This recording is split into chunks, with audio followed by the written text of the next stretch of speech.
What is going on, everybody? Welcome back to another edition of the Colin Thompson Show. That's me. I'm your host. I appreciate everybody tuning in. We have an awesome episode ahead today. Harry Mays is joining us here in a little bit to go through the games this weekend and what he's looking forward to watching this weekend. Harry has a podcast with us here at Not For Long Media, a fantastic show with Jason Martinez called Geez. Those two, if you have not heard it before, are fantastic. Like you're sitting at a bar stool, just BSing.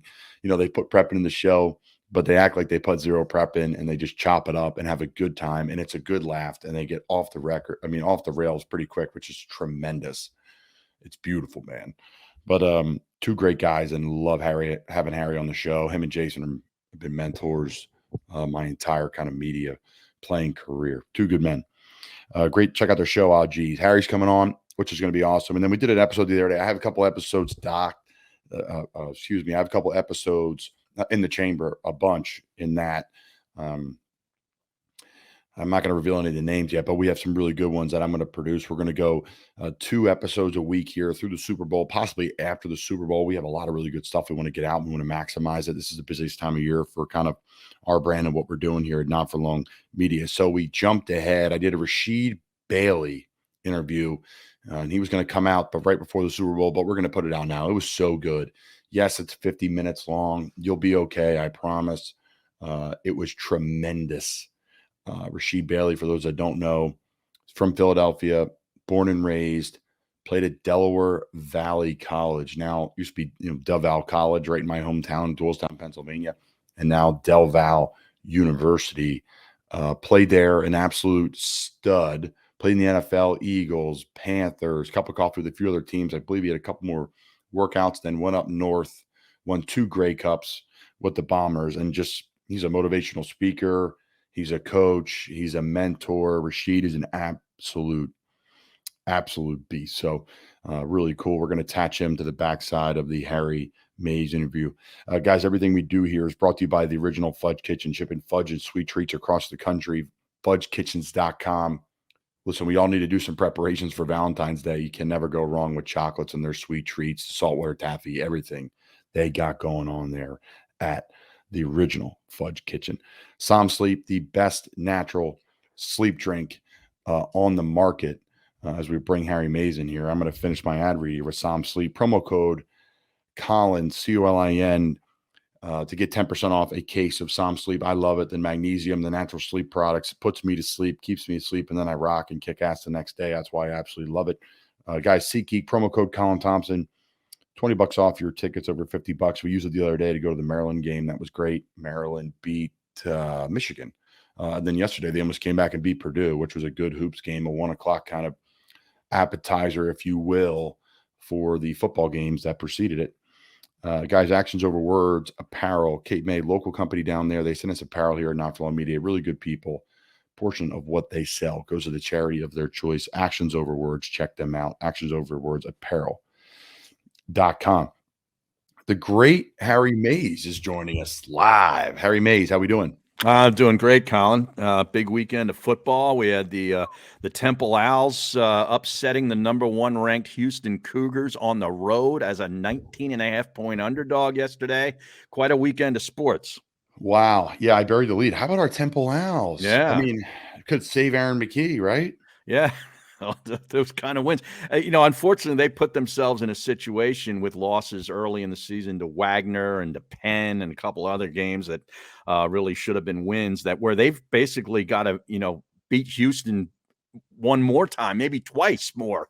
They're probably going to have to win the conference tournament to get into the tournament, because I don't see them going, winning out here, and they'd be 22-9 if they didn't lose a game the rest of the way. I don't see that happening. They got to go to Memphis. They got to go to Cincinnati.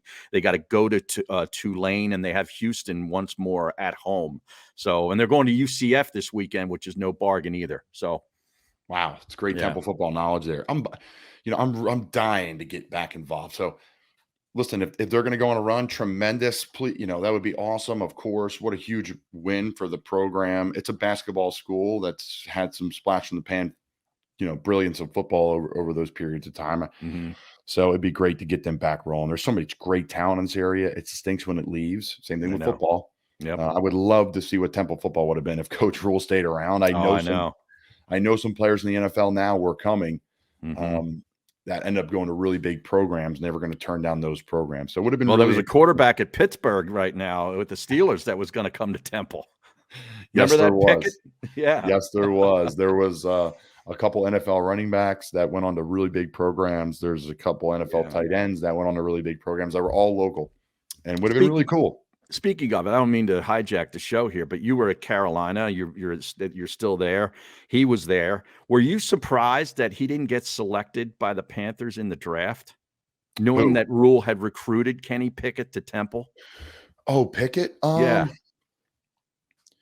I think there was a need. Just being honest, and I don't like to go too far deep into things on the show because I like struggle with like things I know and then things I gotta not know. But I'll say this: there was definitely a need, right, for a left tackle. You can always get a left tackle. You can't always get a left tackle. That's Right. like a bona fide star, and that's what Mhm. Icky is. This guy can move, and he's Yeah. big, and he's strong. NC State, right? Yep, NC Yeah. State. He Yeah. grew up in Charlotte, so I just think it was a perfect match there at left tackle. Okay. Um, That's fair. yeah, I really do. It's a great point about Pickett, though. Like, coach will recruit him, and there were so many guys that he recruited, like undrafted Miles Hartsfield out of Ole Miss. He's been there 3 years now. He's a South Jersey guy. He was Mm. coming to Temple, Penn State. Something happened. He ends up going to Ole Miss, Hmm. and then Coach Rule, brings him back in. Like, it's funny in Carolina. The stigma was he brings in all these Panthers guys. Like, I'm the only goofball. Like the rest of them are all legit, and I still played. And I still played whatever, 7 years in the league. So my point is, it's just funny. Like they just think it Temple or Baylor, but like, no, he brought in other guys too to piss off that crowd that he recruited in high school that he knew because that's Mm. what Coach Rule does. Like he values people he knows and trusts. Like that's what he Yeah. firmly believes in. So, does the same thing with the staff. You see it in Nebraska. It's all the guys that he Right. played for, Yep. coach with. He trusts who he trusts. Um, You think yeah, he'll get it going again in a positive direction out there in Lincoln? I think they will. I've talked to him before. He's like, man, they just want tough physical team that's going to play hard for that state. Well. And he told me, he said it compares a lot back to Temple. He's Hmm. like, the president, I believe, was a Navy president when we beat Navy here. Okay. So he's like, I want that team. Hmm.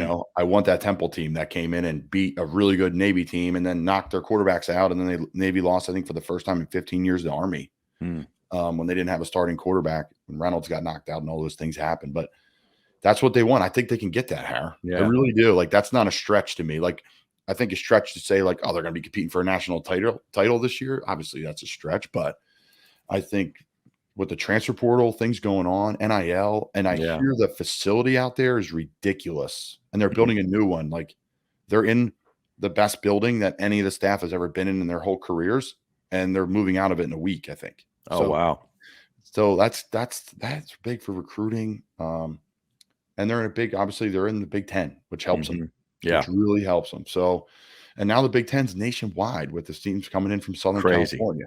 Just So, crazy. like, what if you're going to play in that division? Okay, you can recruit California now. You can recruit the Northeast. You can recruit pretty much everywhere in the football hotbed for all the big boys up in, all the linemen up in Michigan. And Right. so, yeah, I think they're going to. I don't think it's a hot take by any means. I think they will. I think they're going to. It's going to be the growing process of they're going to upset a team just like we did at Temple. We beat Mhm. ECU. You called the game that we were, they're ranked, all this stuff. We beat their ass. Then they're going to probably lose to a team they shouldn't. Mhm. And they're going to be right around 500 and they're going to compete for a bowl game and be really tough. And people are going to be circling them into tier 2 and 3 and 4. Like, all right, this is a legit team in the West. I think Yeah. that's his path. So, Yep. and I really truly think we were heading that way in Carolina, and we did. Coach Wilkes took it the next distance, and we toward the end of the year we were like right in the mix. So Right. we'll see what happens. But yeah, man, lots to talk about. You never hijack the show, man. I love it. This is how I like doing business. Lots of games this weekend to get into. I'll kick it Yeah. off first with the Jags and the Chiefs. I mean, the Yeah. Jags were this hot pick, right? And Yep. the Chiefs are, they're on their way, hopefully trying to become like this perennial powerhouse. Andy Reid needs they want another Super Bowl, right? That you need another one to get to that kind of level. dynasty type situation with how good their players are and the Hall of Famers they have as coaches and players. And a great home field advantage. But the Jags hung tough, and they only lost by 7. Yeah, and speaking of home field advantage, I'm so glad for a lot of reasons that Buffalo lost, so this game isn't played in Atlanta like it would have been because of the whole scheduling snafu. But yeah, I mean, and I'll tell you, Joe Burrow and the Cincinnati Bengals are not going to blink. They are not intimidated. They know they can handle Kansas City. They own Kansas City right now. They won the last 3 straight, and they've beaten them in there. So this is not going to be. This is just like a normal week for Joe Cool. He is legitimately Joe Cool. I mean, and the story of Ohio State transfer to LSU and then really did some cool things down there in the Bayou. Obviously, they had great years. They're probably one of the most loaded teams in college football history. And then he gets drafted by Cincinnati and has all this success. It's just a cool story. I love that stuff. Just tremendous. And what they've done with the team and the staff there and that organization. Yeah. It is turned into like somewhat of a destination now. A lot of people want to go play for that place. To play with that kid, Jamar Chase is uncoverable. I mean, and the whole narrative this week was, well, their offensive line is so banged up. They're down 3 linemen or whatever it was. There's no way they'll be able to handle Buffalo. Well, the first 2 possessions ended up with touchdowns. That game was over. It was like the Eagles game. The Eagles game was over in 10 minutes. The Eagles game, and we'll transition now to the NFC. I mean, I don't know if I can't say what my thoughts were on it, but I say this, I love the Eagles and the Niners rosters. The playoffs. Yeah. We got the 4 best teams.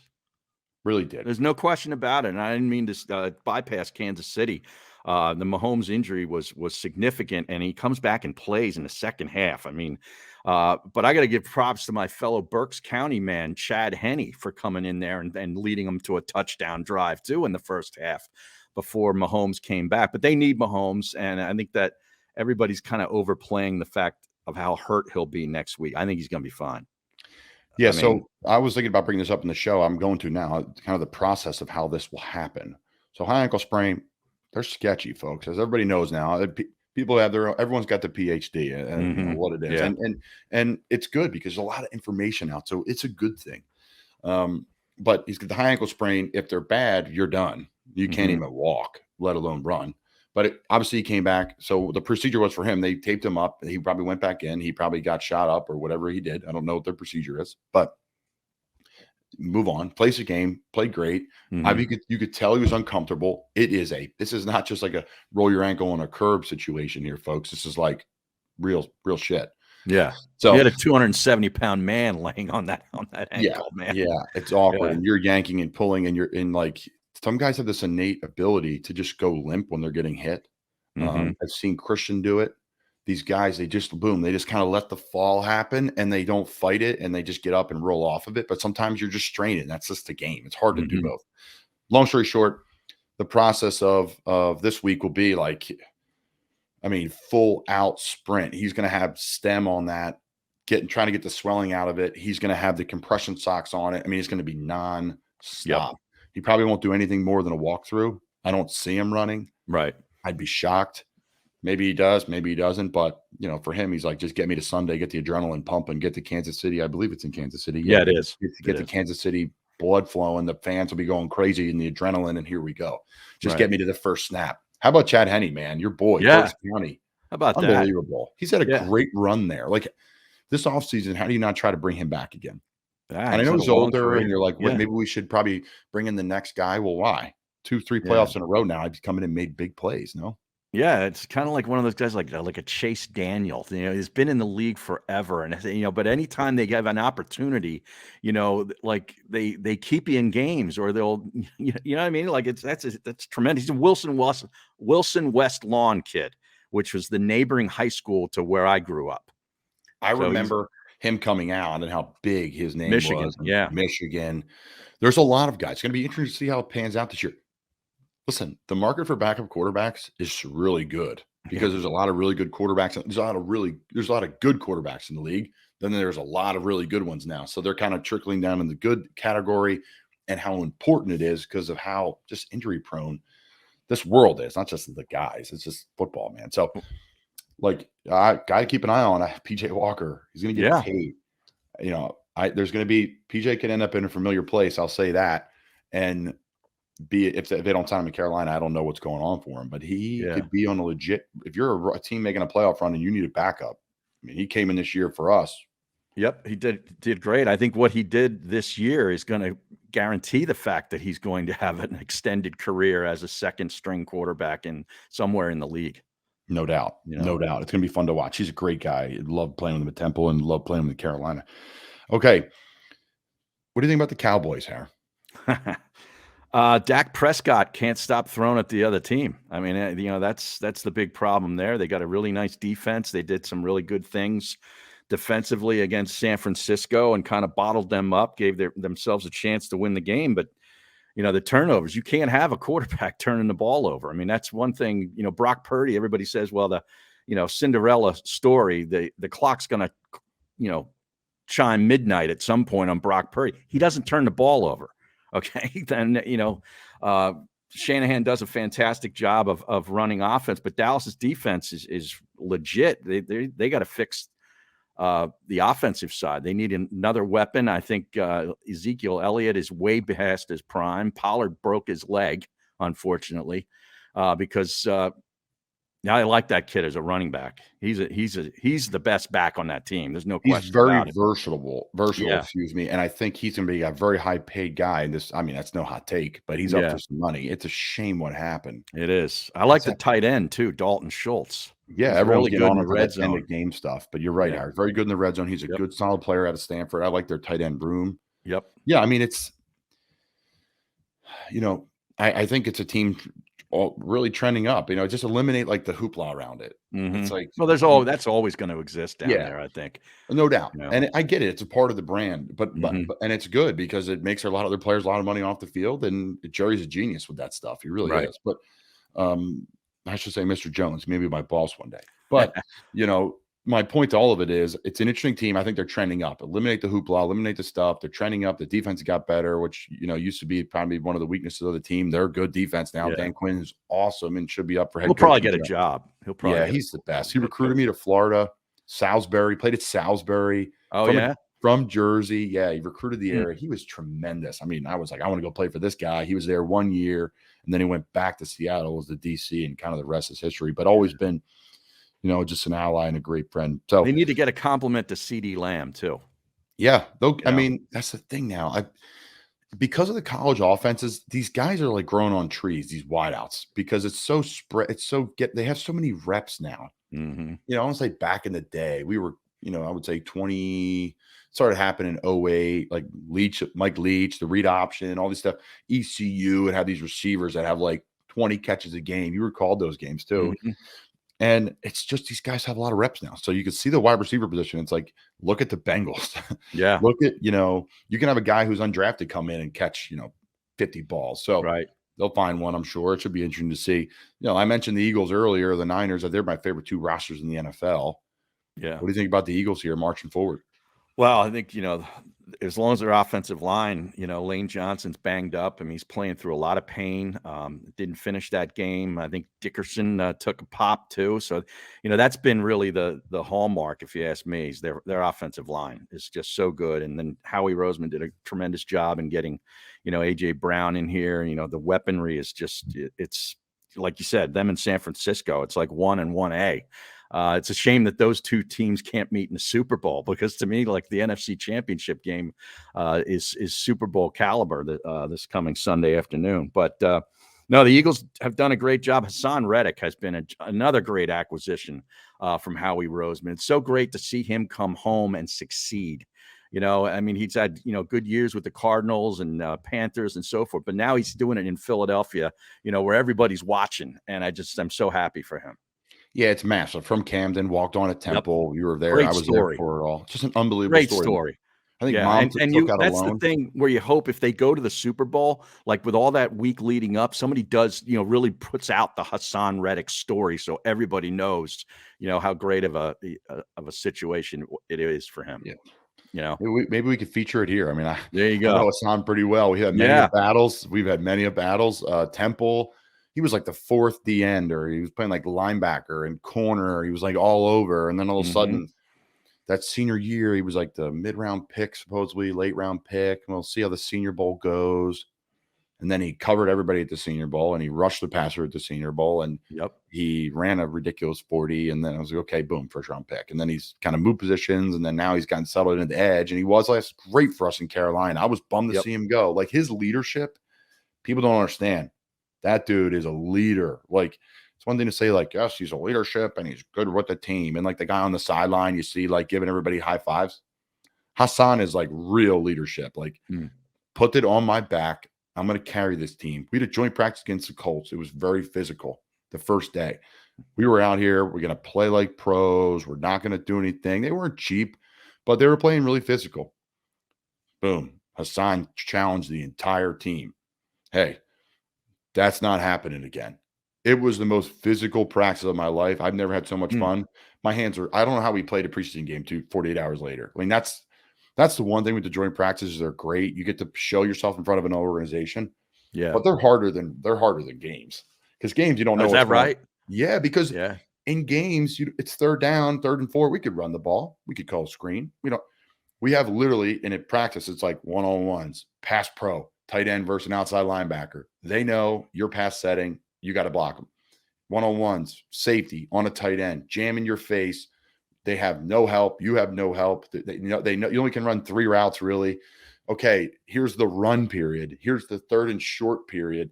It's 7-on-7. All the linebackers are dropping for depth. So everything is harder than a game, in my opinion. You're less open. It's more physical. Guys can take risks because it's not on A, national TV, and B, it's practice. It's what you got to do. You got to take risks to get better. So Hassan is like, he carries the baton, and that's what he'll do. And he is from Philly. He played at Temple. Like, he is really from Philly. Camden. Did he walk on as a running back? He walked on as a defensive back, I believe. A defensive back. Okay. And the progression from there to linebacker, it was just unbelievable. And he's just a great guy. Like, I mean, he's just a warrior. So off the field, it was great. He's a great teammate. And, obviously in the community, he's done amazing things. So him going back there, getting paid, good for him. Yeah. We missed him in Carolina this year for sure. So, that Eagles team is exciting to watch. The way they go about their business, the head coach, the personality on the head coach is something else. Yeah, he's out of control sometimes. I mean, Billy couldn't be happier. Well, right. Like, that's the guy, right? Right. I mean, and Nick's great, obviously. But, man, he's like telling – I don't know who he was telling. I know what the F I'm doing, but I saw live, right? Oh, boy, who's he ripping? Like, probably some, like, line judge. It was some NFL sideline guy or something. I don't know what it was, but he ran down near the goal line down there. Hey, coach, you need to call a timeout here. The clock's ticking down. I'm Bob. I work insurance during the week, and I'm holding the sticks on the weekend. I'm telling this guy when he's got back, either get back in the box, or we're going to probably give you a penalty, or call the timeout. Mm-hmm. He's probably a closet Eagle. He's probably an Eagles fan. He's like, Coach, call a timeout. The clock's ticking down. That game was just over in the first 2 drives. I mean, it's totally outclassed. Giants had a nice year. Daboll's probably the coach of the year, and deservedly so.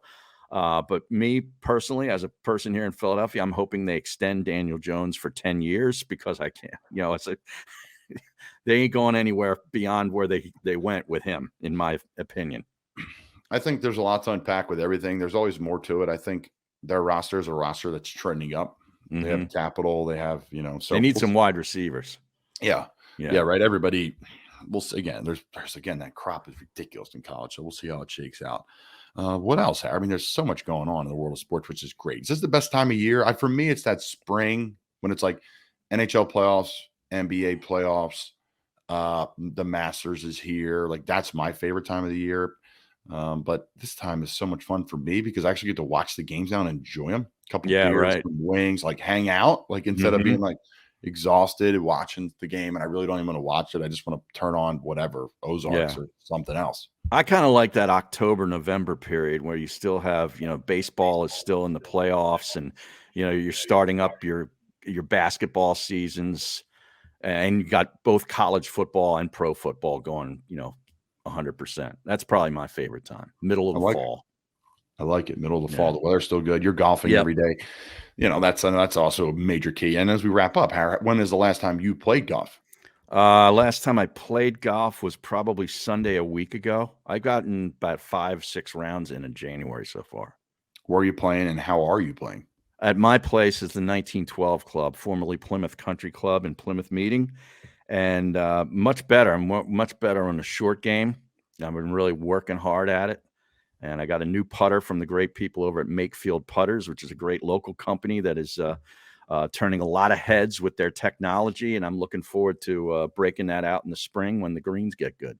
Wow, that's big. Yeah. That's big time knowledge on putters here. I need all the technology I can get on They're out of putter. Ben Salem. I'll have to swing through. Yeah, absolutely. Sponsor the pod. Absolutely. They've got a fitting studio over there. You go get yourself fitted, Oh, you know me. I start need it. rolling it. What's the plan? You and Jason Aji's just killing the show. It's fantastic. Yeah, we had to skip this week. He's been sick a lot. I mean, there's a lot of germs going around the Mertitas household. So we're actually, I think, going to get to do the episode tomorrow. Typically, we do it on Thursdays or Fridays, but he couldn't do it this week, so we had to postpone it until tomorrow. So Tuesday. Yeah, Tuesday. Yeah, Tuesday, because he's not going to be at the barn with that's the bag. right. That's right.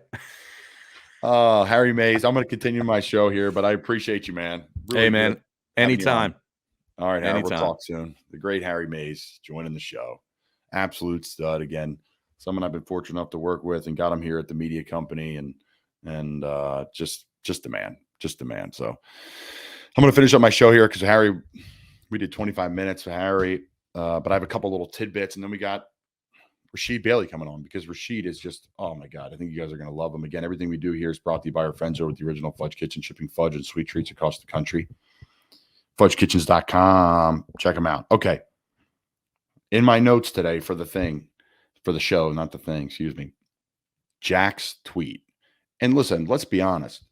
And Jack, I want you to cut this whole thing because I know everybody know that I'm talking smack. Jack cuts things and posts things on our page. Jack runs the whole show pretty much.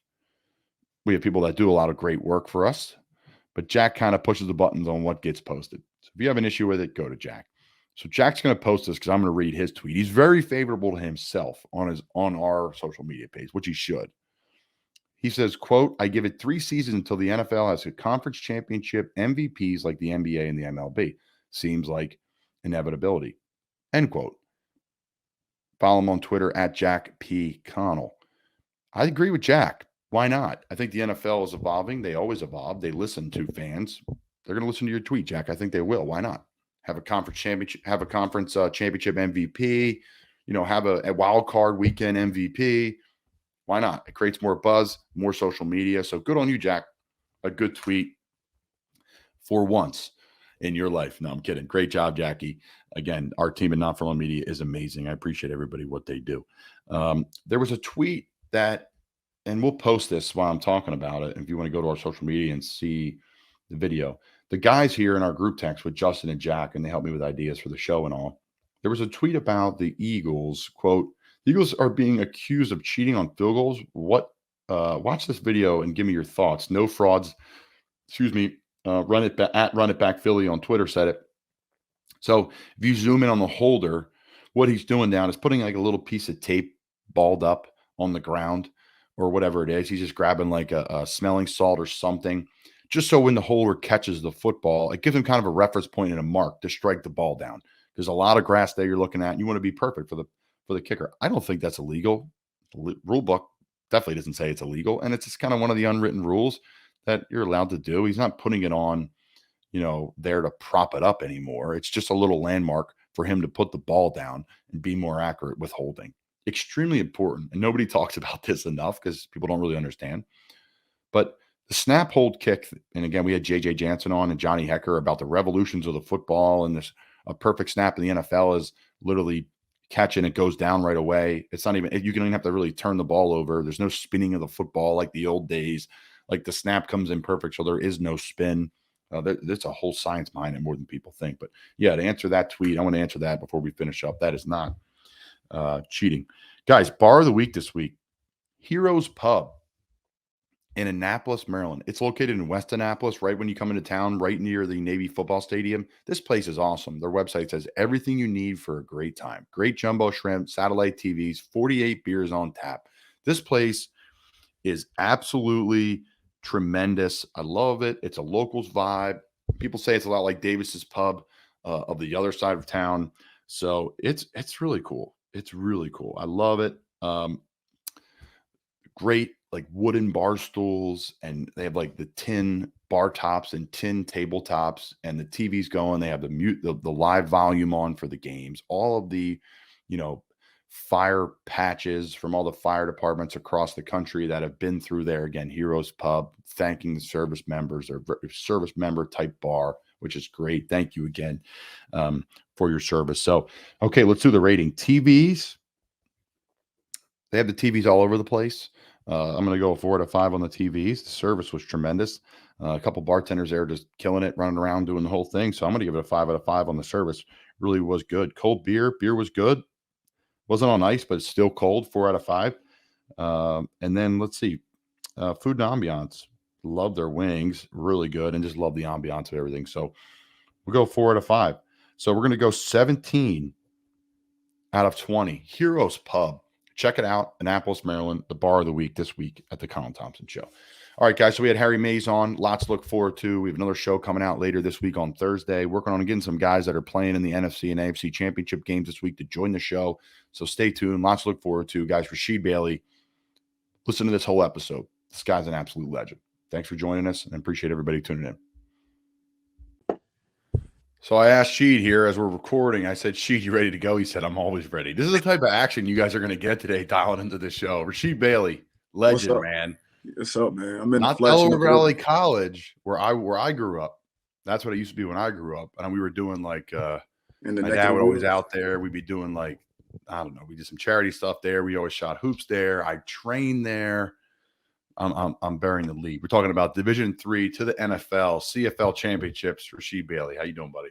Man, I'm good, man. It feels good to be here, man. Hey, it's like this has been in the making for about like I don't know how long, man. I'm glad I'm finally on here, man. I've been watching what you do, yo. It's a pleasure to be on the show with you, man. Thank you, buddy. Thank you, buddy. Everyone's in for a treat here, man. Rasheed has just had an unbelievable story, and as those that follow the show, I like to do a little prep and just have a really true conversation. I would say we're like Joe Rogan minus the 100 million, minus the politics, minus the weed and booze, So what's left? I don't know. Just some conversation and some good times. Hell yeah, let's go. So, dude, I mean, what are you up to now? I see you got the mic here. I see you doing some motivational stuff online. Tell everyone what you're up to. Oh man, I'm really, to be honest, man. I'm stepping to who God has called me to be, bro. I feel like I've been doing this speaking thing for a while. I go to Del Valle all the time. I've done high schools. I've done so many things, but, like I always feel at peace when I'm speaking. So I was just like, you know what? I need to find a space where I could just freely speak and just like really get some of my messages across and just build it up. You know what I'm saying? Like no matter what it is, just build something up. And wherever it goes, it goes. It's, I call it Showtime Speaks. So whenever I'm feeling emotion or just want to share the journey that I've been on, it's something that I really have a strong passion for. And I'm going to build this thing, and I'm going to build the bricks to it. I'm going to build a house, bro. And we're going to make some use out of it and really try to really get to the people that really need to be spoke to. Like that's my whole thing. Athletes, young kids, single parent moms. I mean, everything, man. Like that's what I'm targeting. And I feel like the people need a voice. These kids out here that are struggling, trying to find a way. They just need a voice to hear, man. And I just want to be that voice. What group do you enjoy or are you drawn to talking to the most? Kids, man. Like I remember, that I can go back. I went and I talked to Temple, and it was like a Sharif Floyd thing, and like that was like one of the first places where like people got some of my friends finally got to see me like speak in front of everybody, and it was just like, oh, like this dude can actually really he can bring it. And even for me, I just been building up my confidence. I just been building it up till it gets to a point where I start calling myself a motivational speaker. And I was just being me. Every room I try to walk in, I always try to be myself. And it just comes naturally. And I just figured, like, why not take it and go run with it? And people respond. And that's the best part about it. Sometimes I go through my messages and it gets overwhelming. And, I'll disappear for a little while. And people are like, yo, where you at? What's going on? I need to hear some motivation. What's up? And then boom, I drop something. And it's just like, yo, and everybody goes crazy. And it's just like, you know what? This is where I belong. Good for you, man. That there's a certain feeling of a home where you live in, brick and mortar, whatever that may be. If you're with a significant other, if you're in a city, if you're in a town, whatever that may be. And then there's a certain feeling of home. Yeah. With work, right? Like that's a lifestyle, really. Now, do you see it transpiring over into coaching because you have a great mind for football as well? Coaching's scary, man. Coaching is scary. I do. It's crazy. The scary part is I feel like I can go in so many directions with what I'm doing, and it's just like sometimes I sit back and be like, yo, like I got so many options. I just got to use my connections. Because sometimes you get to a point where you're trying to build yourself up in your career to build up your name so like people can respect what you're doing. That like sometimes you feel like I'm not as confident as I need to be to take that next step. So like I've been quiet for a while because I've been trying to like build my career up because I felt like, all right, the NFL didn't really go as planned. It didn't really go how I wanted it. So I felt like I needed that to validate who I was. So like now I'm at a point where like I've won 2 championships in the CFL. I've built up my career. It's time to go. Like, you know what I'm saying? Like, so like now I'm in that space where like I feel comfortable walking in certain rooms now. I feel like I'm here. So it's just like I feel like the sky is the limit with whatever I try to do. I just gotta play my cards right. It's funny. I feel the same way, and I'm at a crossroads. I'm continuing my NFL career. I played great. Or football career, whatever that may be, which direction. I had a great training camp. Got hurt and came back after, a little bit of time. And then I signed back to the practice squad and had a solid year, just grinding through the grind of the P squad. I know you know what that's like. And bro, I just want to tell you before you even, I'm proud of you, yo. Oh, thank you, buddy. Nah, like, yo, like a journey. If it's one person who I look at and be like, yo, like I respect his grind and like what he be doing and like you building up this podcast, bro. I literally was on your page like the other day and you were talking about restaurants of the week, bro. I actually did my little research and like looked up one of the restaurants and I hit up I hit them up and said, I'm coming through to come try some wings, bro. Like, oh man. Like, bro, like I like what you're doing, man. I respect it. I appreciate it, bro. Like for real. Thank you, buddy. So, I'm building up something too here with the media company. And it's funny. I'm still playing. I'm still a player. I'm still a football player. This was my job. Yeah. But I've been blessed to be in environments of coaching and showing that I can do that. And then be in this environment in the media world and showing I can do that. So the older you get, everyone's like, hey, you ready? You ready? You ready? I'm just not ready to pull the trigger on any of it yet other than still playing. And that's the hardest fight. It is. When you and I are 25, 26, everyone's like, yo, how's ball going? Right. And now it's changing a little bit. And I'm like, I talked to my wife the other day. I'm like, I'm not on this action. Like I'm out on all of this. Like I'm down. I have this career, but it's no different than last year when I was 28. Now that I'm 29 and was on the practice squad in the NFL for a year, everyone's like, what are you doing? I'm like, yo, this is reality of this league. This is how this rocks and rolls. Like, it's not going to be beautiful. You went to the CFL, people may label that or whatever. F that shit. That's a hell of a grind too. And there's a lot of respect to that too. So my point is, I'm not ready to pull the trigger, but even when I am to pull the trigger, I find like I'm almost, I'll probably fall into it naturally, and you will too, about what you want to do in your life. Yeah. But I'm afraid I don't know what trigger to pull. Do you figure what I'm saying? Like, do you feel like you're in the same situation? I really do, yo. But like for real, I tell you all this. I think the best part is that we got options, right? At least you got the trigger. Because for a long time, football has controlled my life and everything I did, my decisions. And you know what changed everything? COVID. COVID allowed me to tap into something else that did not have anything to do with football. And I became, I was in talks with trying to, become part owner of a gym. And I was a teacher, and I used to teach classes at this it's called Fit Southampton, right?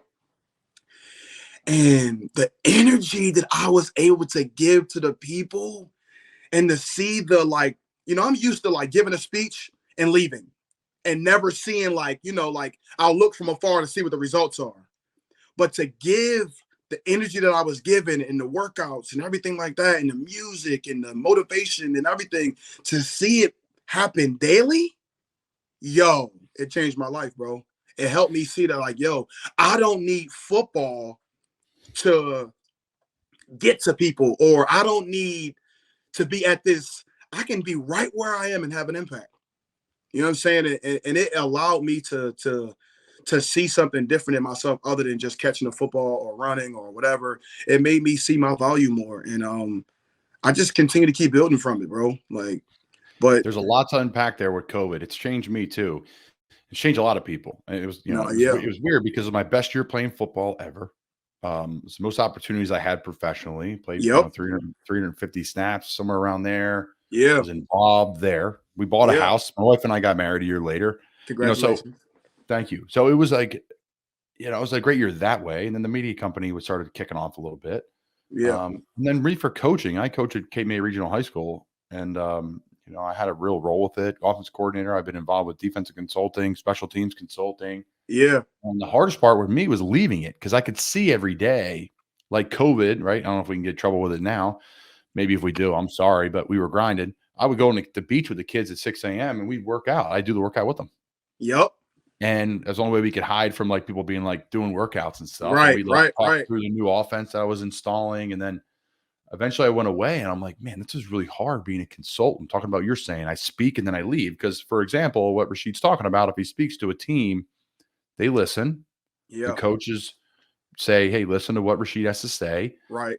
There's a breakdown, and then that's it. People roll out, and you hope it resonates, and it does with 1, 2, 10, whatever. You hope in just one. Yeah. But my point to that is I was leaving, and I would be, involved every day with these kids. Yeah, man.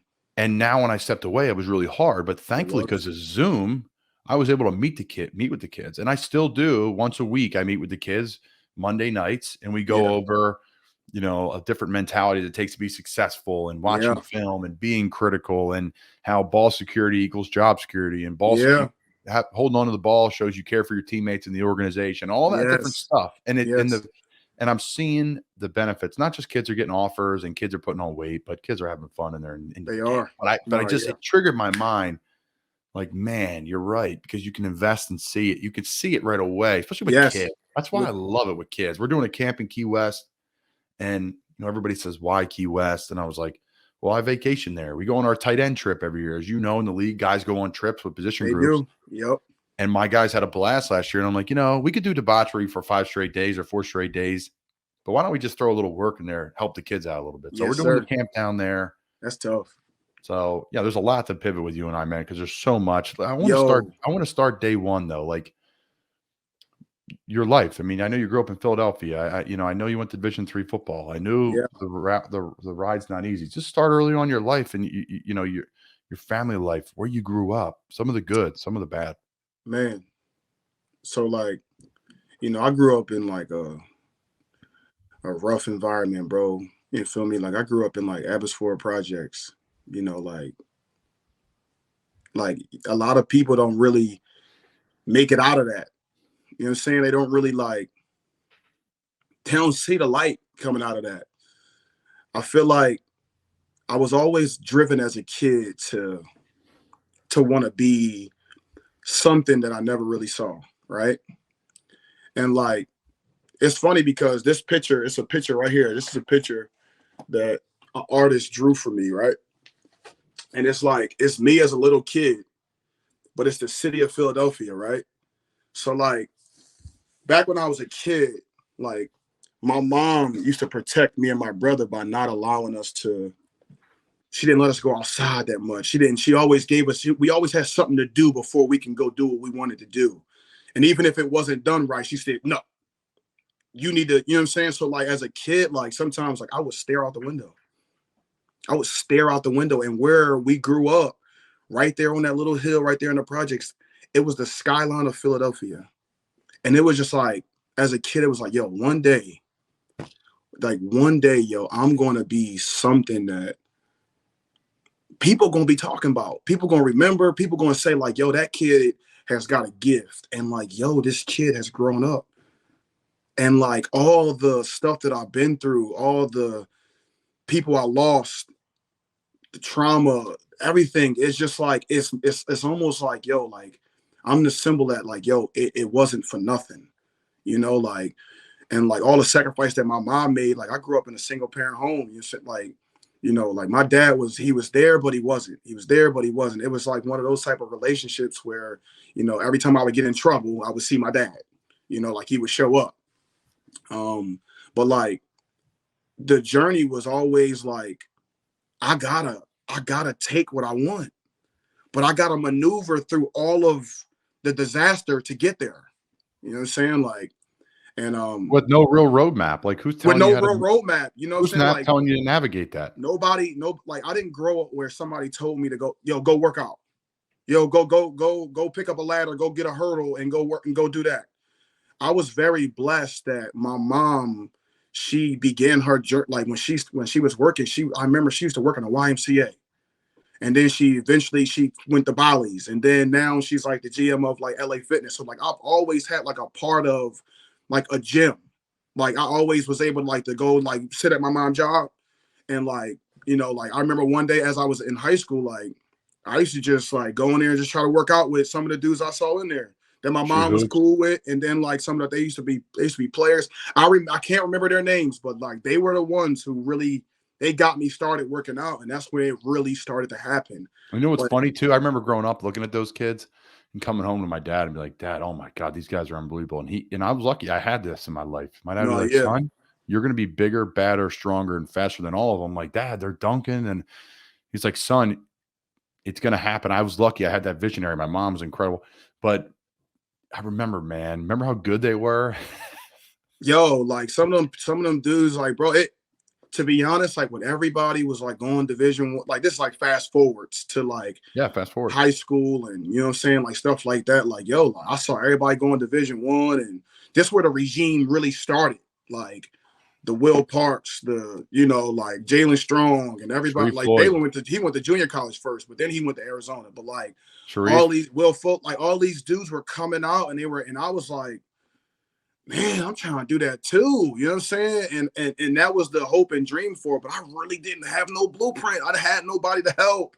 That's why I was under recruited. Nobody really knew about me. I didn't go to no camps. Everything was from the muscle, bro. Everything was, bro. I remember buying my own ladder, buying my own cones, and shoot, I did it myself, bro. Like, and I'm not saying I did it myself, but like I really had to go and be self-driven, and I had to find a way to make it.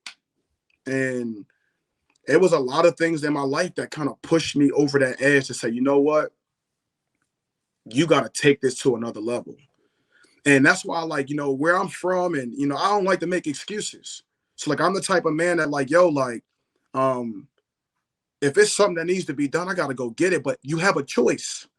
You know, I had a choice in a lot of situations where, like, either I go down the wrong path or I take this right path because I feel like it's going to lead to something. And when you're in that position, sometimes when you're growing up in the hood, like, you kind of get pulled in different directions. You like, man, I want to go be cool with them, but then again, I'm fighting for this dream that I don't know what it looks like, but I know if I do the wrong thing, I'm not going to be able to get to it. So it's certain things I had to deal with growing up, and it was just like, you know what? I dealt with it since I was a kid, and I still deal with it as an adult. But like, it's easier to handle. You feel me? Like adversity, and you know, wanting to do what everybody else is doing, and you know, I just wound up, you know, creating a way and creating something out of nothing. And, you know, now I'm sitting here on the podcast with you talking, you know what I'm saying? Well, like, about you the know, roadmap. drinking a coffee. You feel me? Yeah, yeah. Now, how Del Val get involved? Man, Del Val, man, special place, bro. Like, what happened was, people don't know this. My junior year, like, I only had one catch. I had one catch as a junior in high school, and we ran at Roxborough High School. We ran a wing T type offense. So we didn't have like, I was putting my finger in the dirt. I was a tight end. That's why I got a lot of respect for you, bro. You get what I'm saying? Like, bro, like I am a trench Like I used to play defense was my thing before I became a receiver, bro. Like that, like people want to know why I'm a dog, why I'm not scared, or why I play so fearless. It's because I know what it's like to be down in it. You feel me? And I started like that. And I remember senior year in high school, that's when things started to really like I started to step into it a little bit more, you know, like, and I think I had like 9 or 8 touchdowns or whatever like that. Like I was a late bloomer, and only teams that were coming in were like the Division III schools, right? They were coming in and everything like that, and one Division II school, right? And it was Millersville. This is untold, bro. This is untold right here, bro. I remember going to a visit with my family to Millersville, right? Saw the Marauders. campus. It was nice. They spoke it all up. One of the PSAC schools. I'm like, all right, I don't know nothing. I don't know, right? I wound up seeing everything, talking to the coach, whatever like that. I don't remember the coach's name, but I'm pretty sure if he sees this video, he's going to remember me. I never got a call back after that. I went on a visit and I never heard from him ever again, right? And here comes Delval, and I, saying like Duke Greco. Duke Greco was one of the first men, and he happened to be white, and he was like very persistent, and he showed me a character that like I never received from a man in my life. And he would hit me up, he would check on me, and it was like, it's nobody else I want to play for. I made my decision late to go there, but like, I was like, I'm playing for this dude. I don't care who I'm playing for, but like this dude right here, he sees something in that little 88 kid. He sees something in this kid. That's where 88 was first born. Like, that's where I first got 88. That's where I walked into it. And then like, I fell in love with that dude, right? And I fell in love with the school. And I remember being this Philly kid. When you come from Philly, you just hard nosed. You just, you talk a lot of smack. I get there and I'm like, I'm coming here. I'm leaving after 2 years. And I'm gonna go here for 2 years and I'm leaving. Especially after seeing everybody go D1, I'm like, man, like I don't know nothing about clearinghouse. I don't know nothing about all this camp stuff. But like listen, I'm going to Del Valle, but I'm gonna figure out a way to try to go D1. That was like the biggest thing in the world. Sharif Floyd, all of them it was a big thing, right? And I wound up falling in love with the school, man. I never left. And it was a lesson in that, because I'll tell kids to this day, like, you can be found. I didn't know that, but like in the midst of everything happening, I started to be like, okay, I just got to develop. And every word that he challenged me on and how he treated me, Duke, it made me a better person. It made me a better man. And it made me a better player, bro. And, I went on to have like broke every record at the school. I've done everything there, and, the rest is history. But one of the main people who really like had a big part in that was Duke Greco. And to be honest, my friend, my brother, he's not even my friend, my brother, Bernard Avery, bro, he was like one of the people who like, if it wasn't for him, bro, there would be no Showtime Sheed. There would be no, like we was roommates all through college. We went to high school together. And because he was going to Del Valle too, it was like we was going together, and we had each other's back. And shoot, man, like, the rest is history, bro. Yeah. Yeah. So to paint the picture for Del Valle, it's the town I grew up in, Doylestown, Pennsylvania. It's Yeah. produced a ton of really good high school football, CB West back in the day. A lot of really good coaches. I say it all the time. Mike Pettin Sr. and his impact on football in the entire area of southeastern Pennsylvania is immeasurable. North Penn, Central Bucks West, trickle down into Philly, the competitiveness of how that created really good youth programs. On the flip side, how it put pressure on city schools to do well. The emergence of LaSalle, the emergence of St. Joe's Prep, the emergence of Archbishop Wood. These powerhouses, I think, has everything to do with Mike Pettin and what he did, because people became associated with success being from that Bucks County, Montgomery County, Philadelphia area with football. And it pushed kids and parents and players and coaches to seek better youth programs, more Yeah. clinics, and make better products. And now, if you look, the state of Pennsylvania, which used to be heavy Pittsburgh and still Yep. has a lot of great players from Pittsburgh, Yeah. But it's is heavy. Philadelphia and the suburbs where I'm from. Yes. It's not Yes. just the city. No, it's just the city. Heavy suburbs. We have Yep. 6 kids from Wood. Yep. LaSalle has 6 kids. These are NFL I'm talking about. No, yeah. St. Joe's Prep has probably 10, 12. Marvin Harrison Jr. is coming out. Yes, he is, man. And so Story it's with that been too. unbelievable. So it's been an unbelievable area for football, competitive athletics. There's NBA players, white, black. It doesn't matter. There's great players, great people, great football men and women in that area. So that's a hat tip to you guys from me and Rasheed. So Doylestown, though, is small town, but a really big small town, I would say. Yeah. And a nice one. And a great school in the middle of a cornfield where they shot the movie Signs. And it's an hour from Philly. It's not far. Yeah, It's a crow it's not. flies. Yeah. But, you could take the train right from North Philly. Yep, you can. And what's it, 45 minutes? It's like maybe 45, 40. Not even that, man. Catch the express. Hopefully you don't stop in Lansdale. You feel me? But yeah, that's a great point though, because a lot of the kids from Philly went to the suburb. Like that's a great point about, man. We got a lot of kids, man. A lot of kids with a lot of grit, a lot of heart. I was sitting this year and I have it on my iPad. I'm going to publish it. I was nervous about publishing it. I'm like, should I do it? I don't want to offend anybody, but I got to really study the rosters a little bit more. And I'm going to wait for this draft class to come through. But I was going to make an all Southeastern Pennsylvania football team just in the NFL, just in the CFL, and put everybody on it.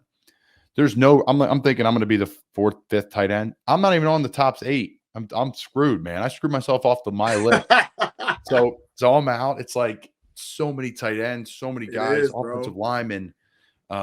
So it's going to be unique. I'm going to publish it. I'm going to talk to you about it too, because I know there's some kids in the city I probably don't know as well. Yeah. But I got the big guys on there. We'll get into it. But yeah, I mean, it's a unique area we're from. I'm trying to tell everybody. It's kind of funny. We're with these Texas guys. I'm sitting next to Raheem Blackshear, who's from Philly, went to our I know. We worked out together. I love Raheem, and he's we're talking to Foreman, who's like Mr. Texas running back, played at UT, played in the league, played for the Texans. Yeah. And he's like, yeah, bro. I'm like, well, we got 6 guys in the league. He's like, what? I'm like, yeah. We got 6 dudes in the league. You heard Kyle Pitts, Ryan Bates, Raheem. Like, we got guys. So it's funny. It's been a great journey. It's not about Archbishop Wood or these schools. It's really just about you today. But it's a product of our environment. We all come from different backgrounds. I was, hate the word spoiled because I had to earn it, but I had everything I needed and more to have success. But from a guy like yourself who was truly grinding, I have a ton of respect from you. Nah, it's crazy, man. This is just you talking about our area, man. Like every time I showed up in NFL locker rooms, bro, and they be like, yo, where you from? I'd be like, I'm from Philly. They be like, oh yeah.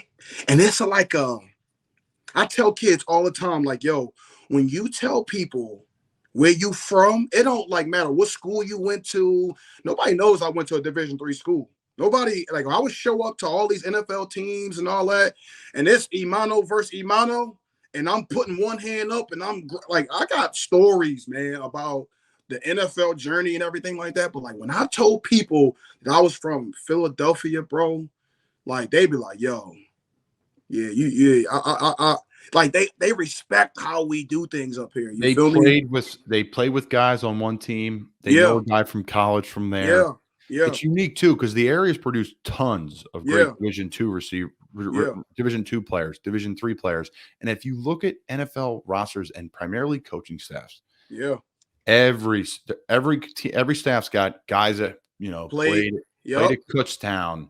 They played at Indiana University of Pennsylvania. They played at Pitt, coached. I mean, it's a unique area. Nah, for real, man. And it's hard to talk to people about outside of the state.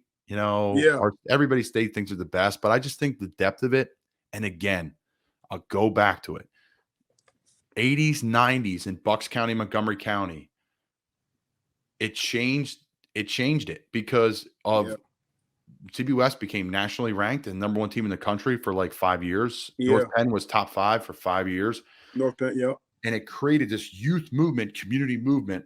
I'm going to dissect it one day whenever I come up for air. I'll probably be sick when I retire. Hopefully retire at 50. Because the Catholic League was booming during that time. It was booming, but it was, and it's booming now, but it's a different world. There's recruitment. It's way different. You know, it is. So, and that's a whole other story. We don't get into it. I want to transition to the NFL though. So how did it happen from Del Val to the hometown Eagles? Yo, like, so my senior year in college, bro, I broke every record, Like, it was like, bro, I had 1,700 yards. Or was it 19 or whatever it was? It was up there. I had 19 touchdowns, like, led the country in like every category in Division III. And then I won a lot of awards during my senior year too, man. The biggest award was the Maxwell Award. That was the award that, like, I got Tri-State Player of the Year. And I go to this event every single year, man. I love the Maxwells. I love the people. I love the energy. I go there trying to be best dressed every single year. I mean, like, the energy is good. I remember giving a speech there too, man. And that was like my first, coming into, like, in front of NFL coaches. And I remember, I think it was, what was his name? He was the office coordinator at the time. Pat Shermer. Somebody, I think one of his kids or his son or somebody was getting an award from him, and he wound up being in the building. And I remember giving a speech about my mom at this event and touched so many people. And it was beautiful. Everything about it was beautiful, whatever like that. But the story to it is, when I was coming out, schools, like, teams were like coming to Del Val. I mean, it was a lot. Like, it was different. Like, it hasn't happened at Del Val, ever, or probably a long time ago. But and you know what the funny thing is, Rasheed? Most of that happens for kids in high school. Like, it would, we'd have like 20 coaches there from all different colored polos and teams and all over the country. And then for you, it was nobody.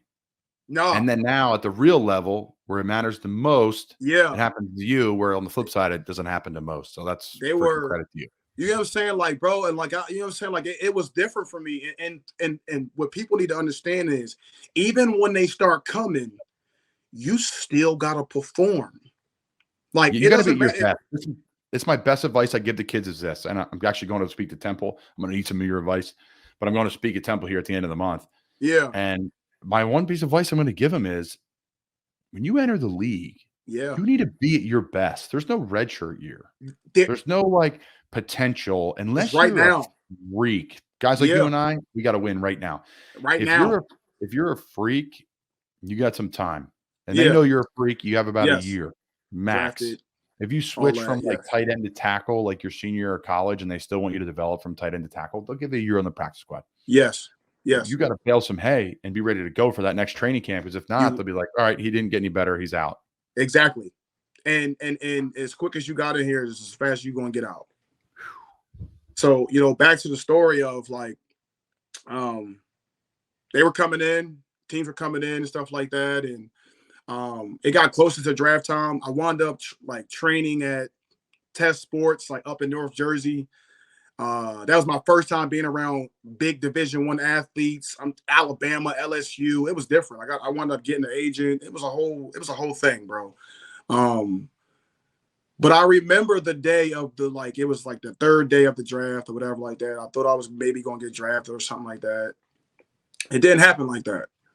And I had a couple of choices on where I wanted to go, because what happens is they call, and then you got choices, maybe 3 or 4, maybe 5, whatever. Teams will offer you money.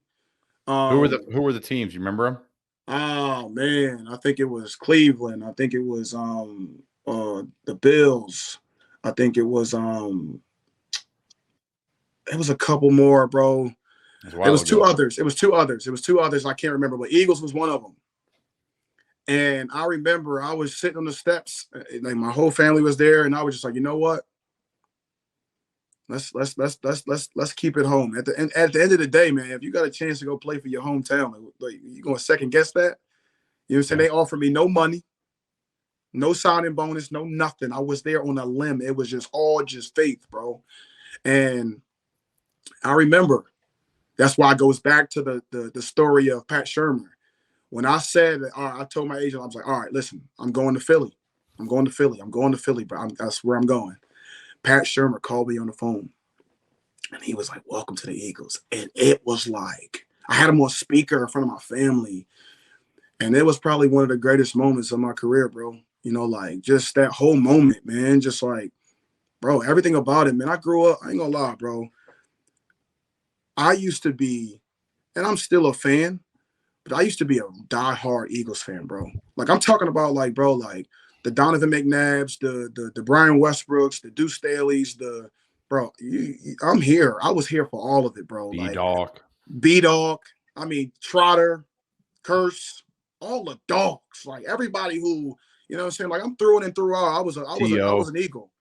You know what I'm saying? Like, so it was just like, if I get a chance to put this uniform on, oh, you better believe I'm putting that uniform on. And it built up, yo. I was just on the phone with Earl Wolf yesterday, and he was like, yo, shit, I'm not gonna lie to you, bro. I never met a player who got better that fast the way you did, bro. Because you probably weren't even exposed to it, and it's nothing to do with Del Val. It just you're was not playing the guys. You're back to like the high school all-star game when you're facing the stud from Northeast or the kid from whatever Washington, and because you're so raw. Even going back to that, I didn't even get invited to play in the All-Star game. Like people, like when people hear my story, when they start to listen in, that's why I'm a no excuse kind of guy. Bro, I had to really get it from, like, there was no All-Star games. There was no camps. There is no excuse, bro, of why you can't really go and be what you want to be. You just got to find a way to do it, because I made it out of nothing. Like, I didn't have no All-Star game, bro. And it's laughable now because I'm still here. You are. Like, and it's funny too. This is great for kids. Kids, I know it's a tough world out there, guys. I get it. It's harder life than Rasheed and I were, and I'm talking not just where Rasheed's from. I'm just talking phones, image. Everyone thinks everyone's having a gloriful life. It's not the truth, guys. Not the truth. Like, I stepped away from the pod for 2 weeks this year. I have done episodes every week since I've started this because personally, there was things going on in my life that I needed time on. So the bottom line is this. And there was a DeMar Hamlin situation too. I didn't feel right. I just felt some people were piggybacking off that and trying to get some followers. This is a way different. But my point to all this, guys, is Rasheed is junior year. This is kids listening and parents listening. 1 catch, played in the NFL. Okay, that's a wideout now. I don't know if it's a lineman, not a DN who intercepted a football. 1 catch. My senior year, I was the #1 tight end in the country. I had 13 catches. When I was at Temple, I had 3 catches my last year at Temple. I'm going on my now 7th year playing professional football.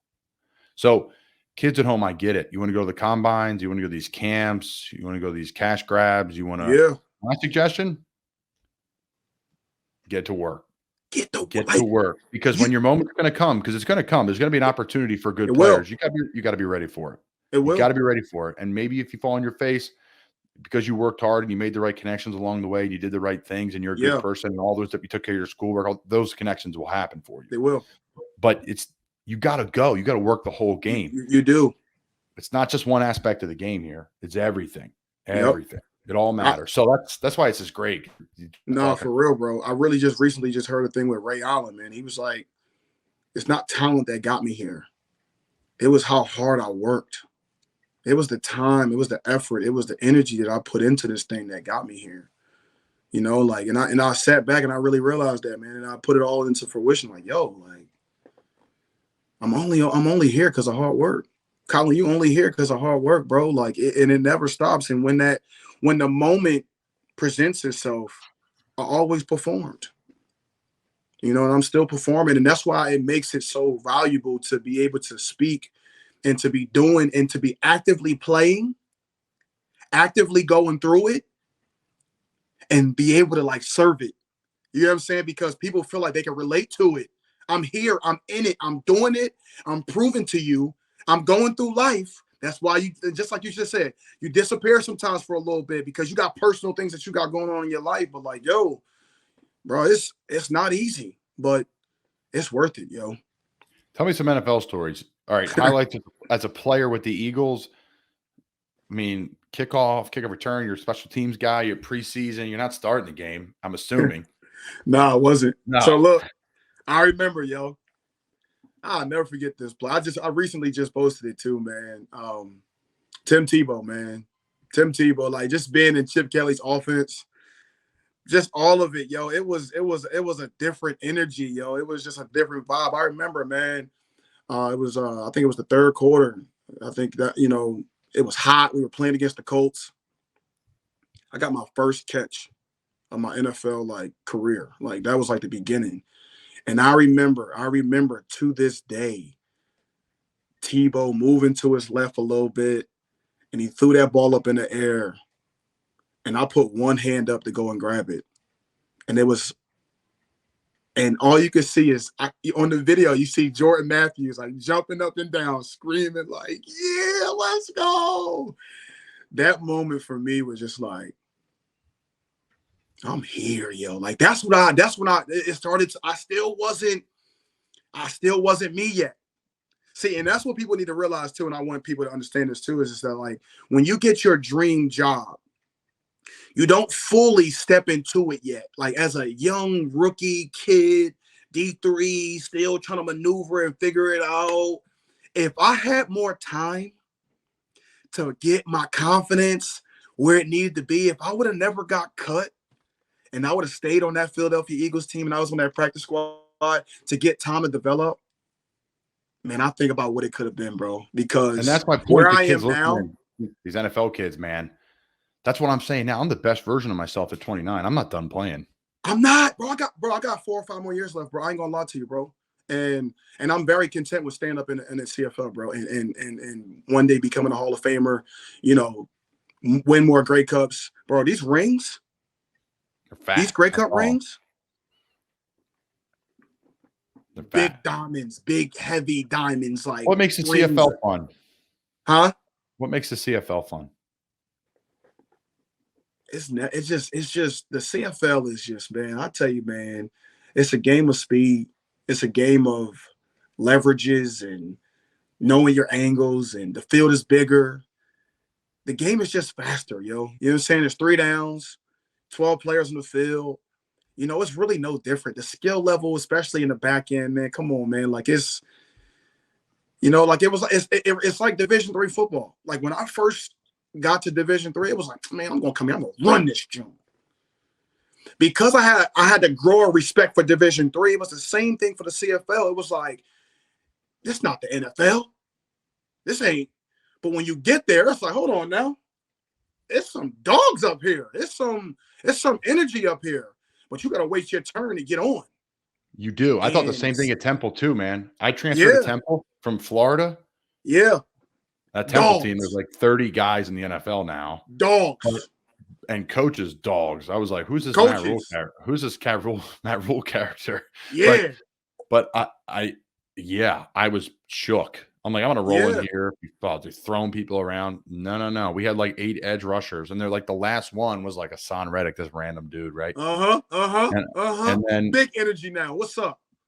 He's like, so I think it's like it pays, man, for to be sometimes to be kind of under radar situation. Number 1 tight end coming out.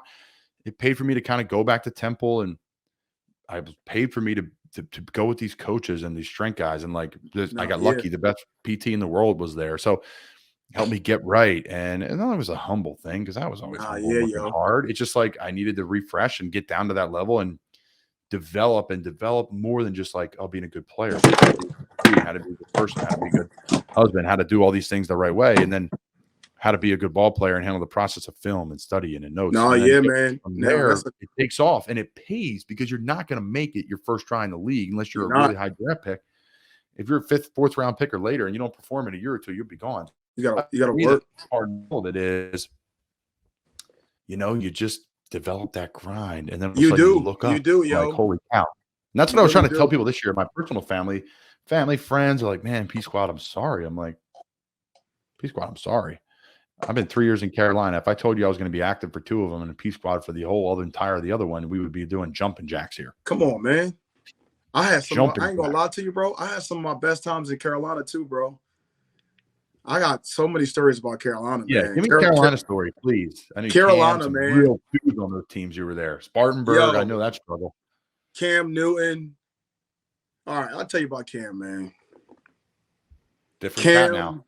Huh? Different cat now. Different. Multiple ways, different cat. Yo, like when I tell you, like, see, everybody saw, you know, what was around it and everything like that, man. Like, man, that dude taught me how to always be myself. Mm-hmm. I used to go to his house, you know what I'm saying? Like I remember we had it was like a receiver type thing, and it was in Baltimore. And he has this thing. Yep, he has this thing where he takes everybody and we go to this place and we stayed on like this little house on the hill or whatever like that. It was nice, right? But we ran up this hill and I was the first one up. I'm talking about, like, when you talk about earning respect from a guy who you like really respected and looked up to in a way where like his style, you know, he was a dude that never wore the same thing twice. He just had a different type of energy about him, yo. That, like, you know, like that was just that. When I got to the top of that hill, yo, and we up there and our energies matched. I'm screaming, he's screaming, and it's just like, that's the day I earned his respect, yo. And it was one of the, it was like one of my best moments in my career.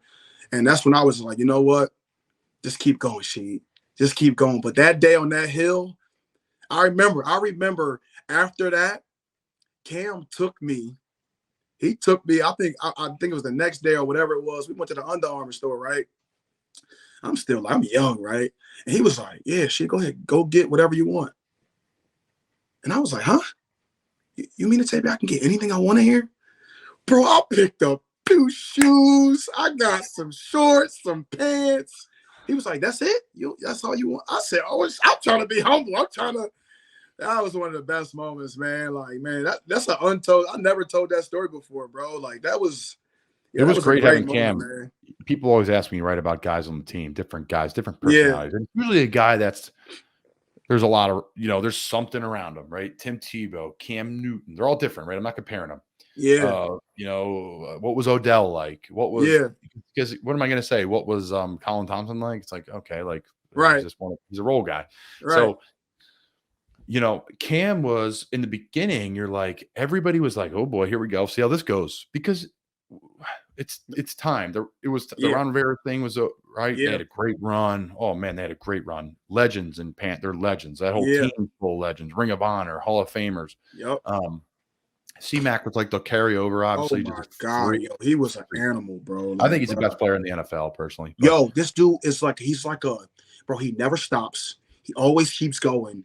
Yo, he's never fazed, bro. Like, this dude, bro, he one of the best athletes I've ever seen in my life, bro. But between him and Luke Kuechly, bro, different people, and their work ethics and their discipline and how they go about their business, how they treat their teammates, how they care for people. It's a complete package of a human being. There's a couple of them in the NFL. There's not many of them. I always say, how many guys are really freakishly gifted, but also work really freakishly hard, like an undrafted player? Yo, I think the list starts with Christian, and there's maybe a couple guys. That's it. Yeah, Christian, in the entire world. Bro, he's one of the dudes. I'm not gonna lie to you, man. He's one of the dudes who I brag about that, like, I got a chance to be around. Like, like when people say, yo, Christian McCaffrey, like, listen, bro, that dude's a dog. And not just what he does on the football field, but how he works and how he treats his body. You know what I'm saying? And you can see, like, you know, him being in San Fran and, bro, I think he's the best player in the NFL. I really do. I think he can play a lot of positions, do a lot of really things. Can, yo.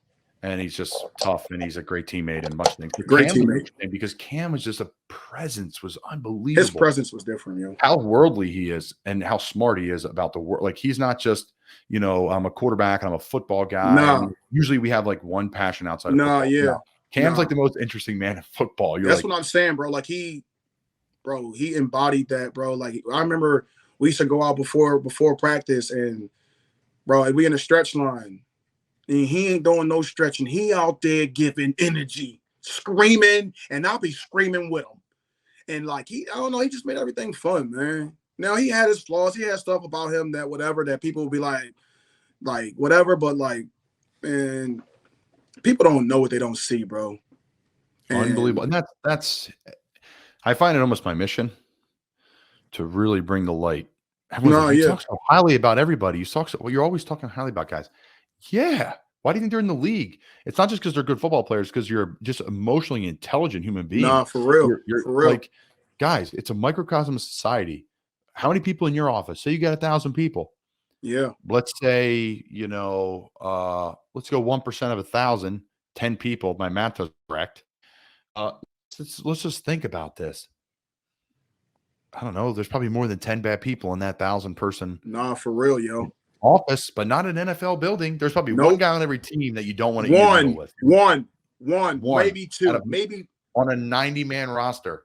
So that's why I'm like, people are like, tell me about this guy. I'm like, well, he's unbelievable. He was, homeless. Parents like, go, and boom, he's in the league. What do you think his journey was like? What do you think and you're saying it with a lot of guys, and I've got to know a lot of guys. There's a choice. There's a fork in the road. No, it is. And even for me, who was given a lot of things in this world, there was a choice and a fork in the road. Yep.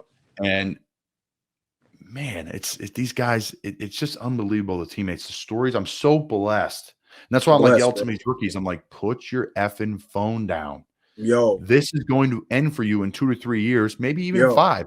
Say you're lucky you play 6. You better enjoy the boys.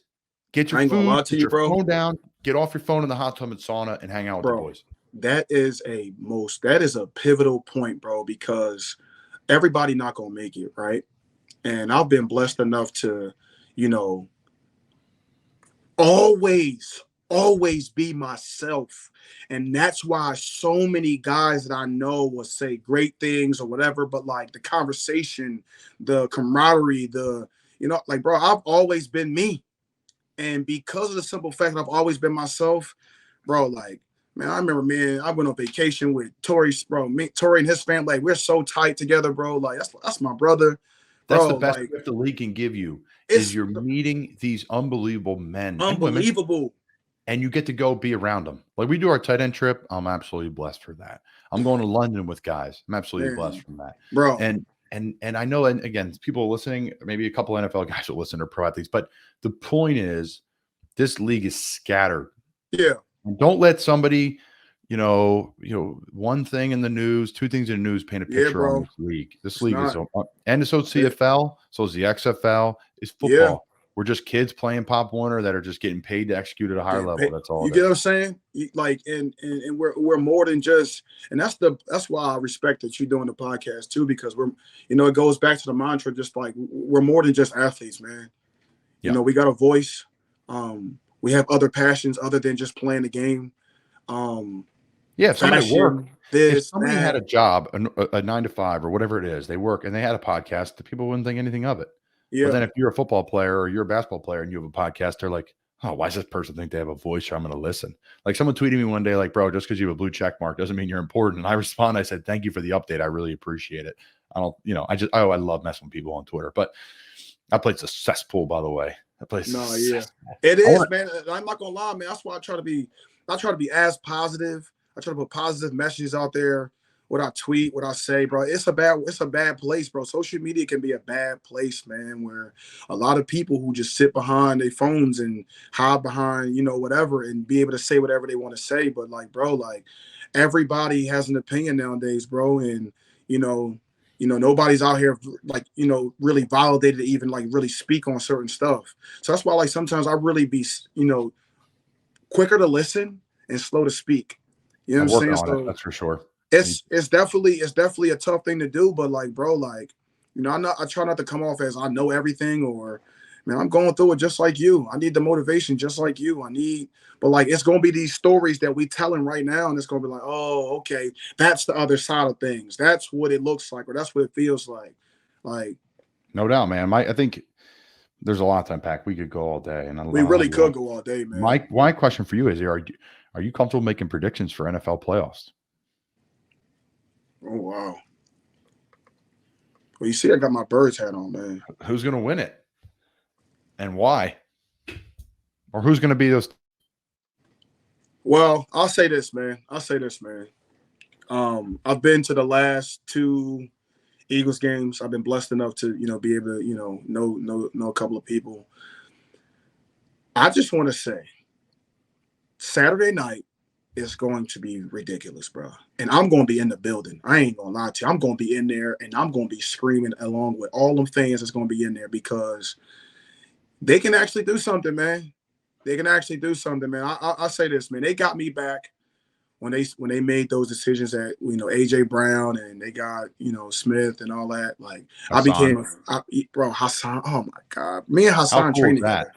How We cool trained is that together. he's coming home, man? I played with Bro. him. I was devastated when he left Carolina. Unbelievable leader, great dude. No, bro, he's one of the, man. I just love his story. I love everything about him, bro. We hang out, like, bro. We train together and stuff like that, bro. Like, I know what he about. I remember, like, I trained with him like during this past off season, and like he'll come out with me and Kenny, because Kenny Reds is our trainer, and I'll look at him and I'll be like, yeah, you on that this year. We both want the same thing. We go about. It comes down to the mentality. I heard you talk about it earlier in the podcast. You talked about the mentality, yo. It's just when you got a certain type of energy about you, bro, you got a certain type of mentality. It's just different, bro. And I feel like that Eagles team on Saturday, they're gonna bring it. They're gonna bring it, bro. And Are the they making fans a gonna run bring it deep? too. Are they going? The fans are going to be great. It's going to be great. At 8:30, people are going to be lubed up, having a good time. Looped up. Yo, are they winning the Super Bowl? What do you think? I think this game this weekend on Saturday is going to tell me everything I need to know. There you go. That's a mic drop from Philly's finest. Like, the way, like, I've won championships, right? It may not have, you know what I'm saying? Like, in order to win a championship, bro, you got to run the ball. And if they come out and run the ball and move the ball how they've been moving the ball and play defense, they can do some really good things. I was very fortunate in the CFL to win 2 Grey Cups, and we just lost our 3rd. We almost had a 3-peat. It was the most beautiful, bro. Some of the catches I've made in those big games, your big time players got to make plays, bro. So you get paid to do. That's what you get paid to do. I remember holding up those Grey Cup trophies, and the energy and everything that goes along with it, man. Everybody's got to be bought in, bro. Great things have to happen. Sorry, I mean to cut you off. How's Canada? Like, Canada's different, man. It's a different world, bro. The people are different. The cultures are different. The energy going out seeing is different. The food, you know what I'm saying? Like, I'll eat at a McDonald's out there. I'll go get a McDonald's burger at a McDonald's in Canada.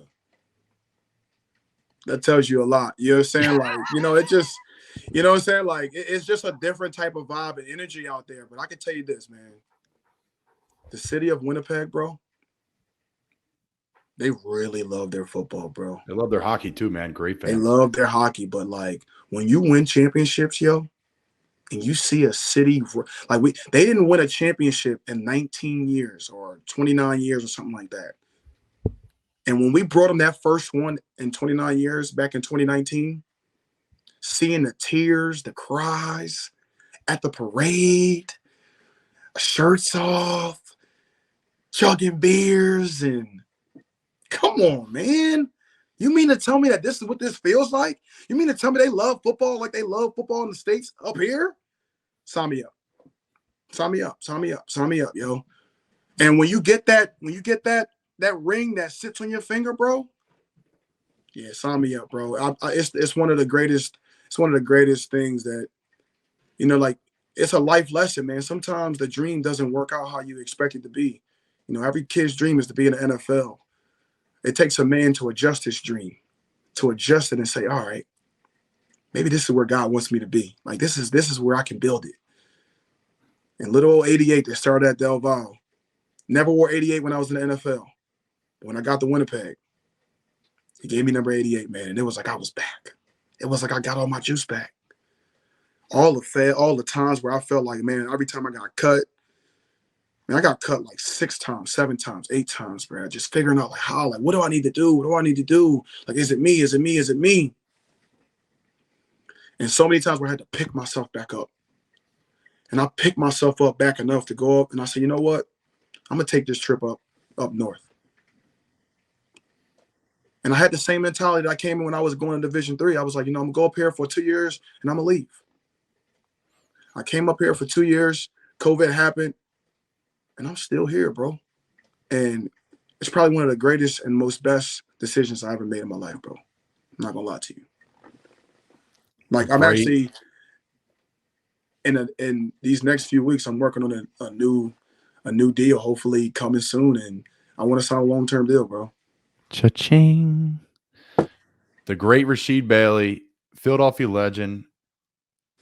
As you guys know, what an unbelievable man. 58 minutes, 60 minutes of just rocking and rolling with a good friend of mine. Man. Lucky to call your friend. Lucky to get closer over the years. Looking forward to getting closer. Really appreciate you coming on the show. Enjoy the game, man. I'm sure you have a good one on that one. Staying warm, drinks. I'm going to be turned up, yo. I'm going to enjoy myself, man. Like, I got so much more to say. You know what I'm saying? That's why, listen, tune in to Showtime Speaks, man. It's coming. I got so much more, man. So much more. That's the plug, man. I appreciate you plugging your stuff. Showtime Speaks. Great follow on Instagram. Great motivator. We're going to have him back all again. Maybe I'm going to talk to him about joining our media company, but he doesn't even know that yet.